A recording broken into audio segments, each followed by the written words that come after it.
In a whirlwind 36 hours, Russia found itself confronting an imminent armed uprising, prompting President Vladimir Putin to pledge retribution against the advancing Wagner fighters who were heading towards Moscow and capturing several cities along the way. I have my colleague Pankaj Mishra with me, who shall also take you through as to what is the latest on the confrontation. Pankaj. Well, indeed, Sudha, the way things have descended on Russia in the last 36 hours, unprecedented was the key word that came across from each and everyone. But a sudden agreement with the Belarusian government, Lukashenko, came into the rescue. And now, despite this temporary resolution, what many experts are saying is whether this peace would endure. Sudha. Despite the temporary resolution, uncertainties lingered, with experts cautioning that the rare insurrection is unlikely to dissipate very easily without any future repercussions. And now, Sudha, the obvious question is, Putin must navigate the aftermath of one of the most significant challenges to his authority since assuming power in 2000. The world watches nervously as a sequence of dramatic events unfolded, drawing enthusiastic support from Ukraine, obviously. Yevgeny Prigozhin, the outspoken leader of Wagner Group, will now be reportedly depart from Belarus for Belarus unharmed, but his actions may have made him more vulnerable than before. Sudha. Now, like Pankaj said and, gave you the lay of the land, as it were, here's what we currently understand. On Saturday, Prigozhin, the head of the Wagner Group, agreed to leave Russia and relocate to neighboring Belarus. The arrangement appears to have been facilitated by Belarusian President Alexander Lukashenko. According to a Kremlin spokesperson, the agreement entails Prigozhin ordering his troops to halt their advance towards the capital. Pankaj? Well, Sudha, this is the latest that we have gathered, and also we have got the reactions from both the sides, from the Russian side and from Prigozhin's side. Let's listen in to what both the parties had to say, and what lies ahead could be read between the lines.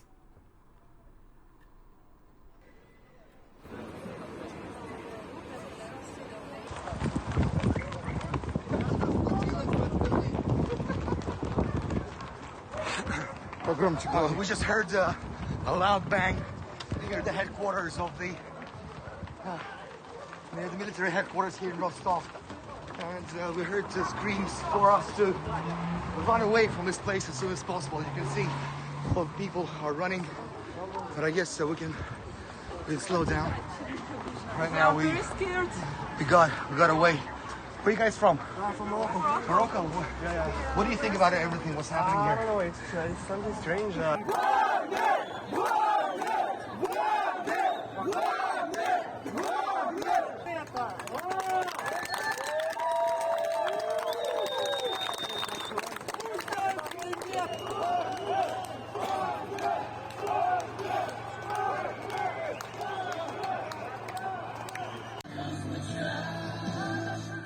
Сейчас наступил тот момент, когда кровь может пролиться.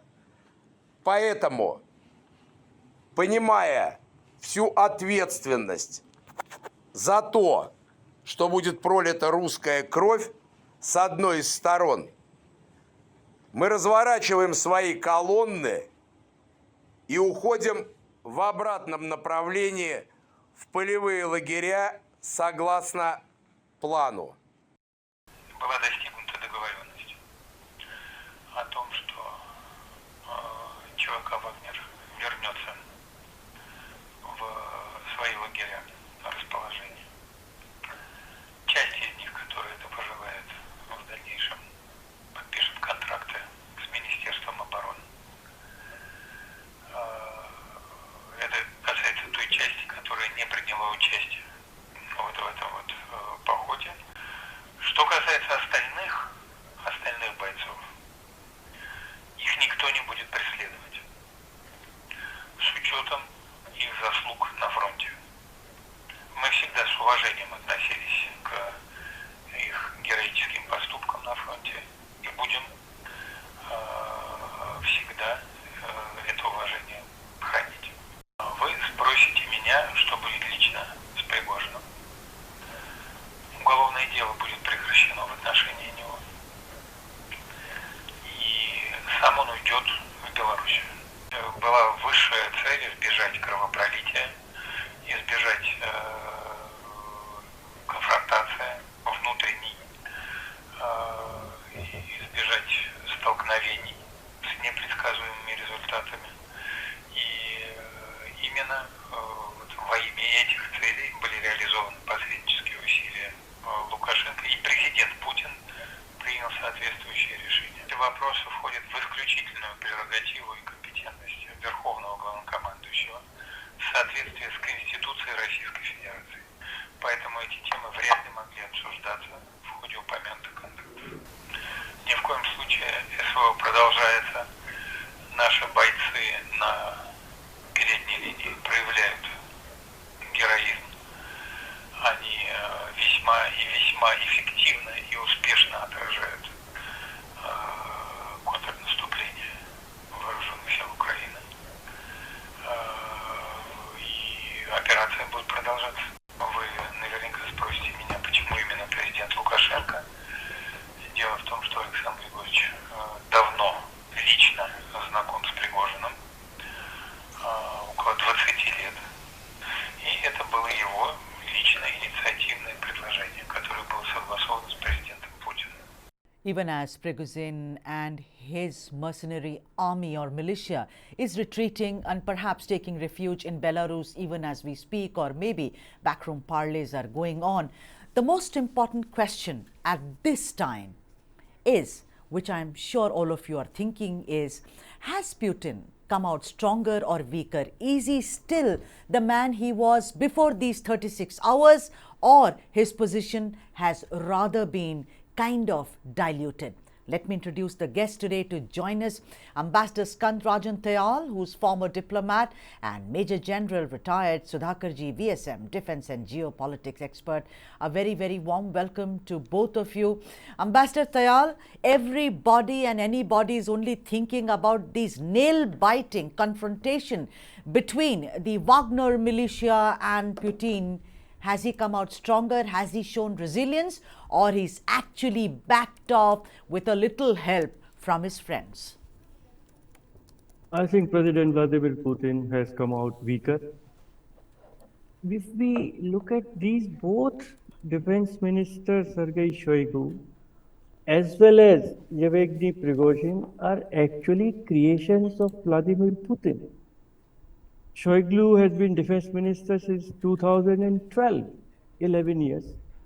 We should also note that he is from the Home Guards kind of organization in Russia. He is not a blue-blooded army person. And so there could be some dissonance between him as a defense minister and his generals. And we all know that the Russian army has not prosecuted the war very well in Ukraine. Similarly, Prigozhin was, of course, a convict and has a very shady past. And he ran some restaurants and then became close to Vladimir Putin when he was in St. Petersburg. And after all, Wagner Group gets all its money, ammunition, equipment, support from Russia, from Russian army. So it is with the approval of Putin. So both the two proteges fell out, and Prigozhin was repeatedly criticizing Russian army as well as personally by name Russian defense minister Shoigu, and Putin was not able to control that. So at some point, Prigozhin did become a rogue creation of President Putin, and the way he could march or his forces could go up to almost 200 kilometers of Moscow, General Saab will talk about it. There was no resistance from the forces in between whatever the Russian army was there in these two cities, Voronezh and Rostov-on-Don. They did not put up any resistance. So is there some great dissonance within the Russian army against Shoigu? These things remain to be watched, and President Putin seems to have emerged as a very weak party. Yes. General Sudhakarji, let me come to you, because the ambassador has given me a very good talking point. Look, he first challenges Shoigu and says that what was done to his troops was something, he said, it was almost like stabbing us. I'm using Putin's words, stabbing, the chief of Wagner army in his back. And then the entire thing begins. But what is the most important thing here, General Saab, is the quick succession with which it started. I mean, you are an expert, but it is very hard, Pankaj, wouldn't you agree that it is very hard to believe that someone embedded within the army of the Russian army was not really in cahoots with the militia army? It was a kind of, let's ambush, but let's keep quiet about it. Ambushes are usually quiet, of course. Well, good morning. Firstly, thank you Morning. for inviting me to your show. Excellent question you have asked. In fact, I would say these questions should come out in the mainstream channel, and your channel is new relatively. So you are throwing up a question which has got a lot of relevance. So very quick points. First and foremost, the viewers must understand what this group is all about. This is a kind of a group which has come into existence purely out of criminals. It is on the concept of Second World War when the Nazi forces, they had created a division like this, and they wanted to penetrate the Warsaw Pact countries and defeat them effectively and dispose of. They're like, for short of expression, cannon fodder. They could be used and discarded anytime. So with that kind of a preamble and backdrop, let me just build it up. That the chief of Wagner Group, he himself is a criminal. He got into some hot dog business and gradually started expanding the business and managed to secure regular visits and the commitment of the leadership of the Russian forces and the political dispensation. So much so the Putin also got into, they developed a kind of a relationship. And by, what has happened is that the group, this is a very, very dangerous thing which is taking a turn in the global order. My personal opinion, when you have a discussion, I'll give my perspective. Very dangerous turn. These are private armies. This Wagner group is not only operating in Ukraine and in Russia-Ukraine war, it is there in Middle East, it is there, operated in Syria. It has been there in West Africa, Northwest Africa, it is in Mali, it is there in Latin America and Venezuela. Very, very successful narratives have been actually painted by these people. So, but these are all cannon fodder, disposable anytime. So having said all this, let me just try and respond to your query. What has gone wrong? There is something which has gone drastically wrong. Same other people who had been initially last year in the month of February, they have been inducted into Kiev to carry out or prosecute a very clandestine assassination of Zelensky. They failed.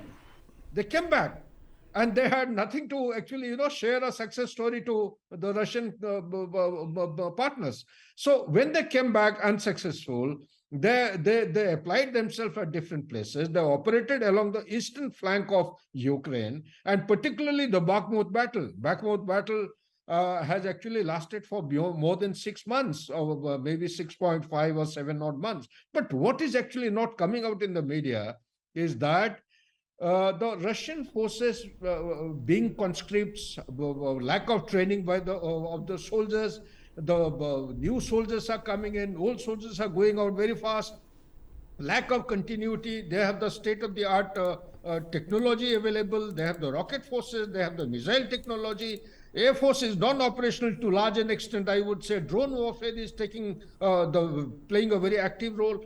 They have by and by realized that the Russian forces, for some reason, they have not been able to deliver what was expected of them. So, for short of expression, I would say the leader of the Wagner group has been telling people in Russian armed forces and the hierarchy that the operations are getting botched up by the Russian forces.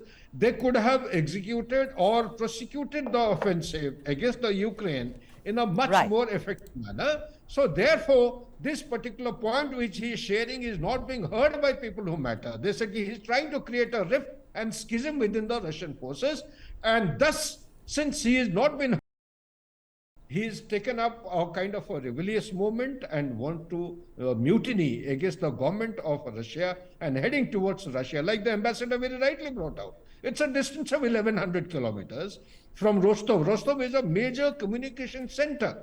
All the components, be it the Crimea or the Kherson or Zaporizhia or Donetsk or Luhansk, any of these places, all the network of connectivity actually emanates from this communication center. They have a regional headquarters. They have very conveniently come and occupied the regional headquarters. What can the Russian force do? So therefore, if they start building up, which I am told as per my unofficial inputs from my friends in Russia, they say they have started coming in piecemeal method. They have entered into Moscow in small team groups. They have started making their presence felt all over the Moscow surrounding areas. Unfortunately, the Russian forces, they have got an inbuilt system of preventing such kind of military coup or such kind of activities against the government forces. They have layers of them.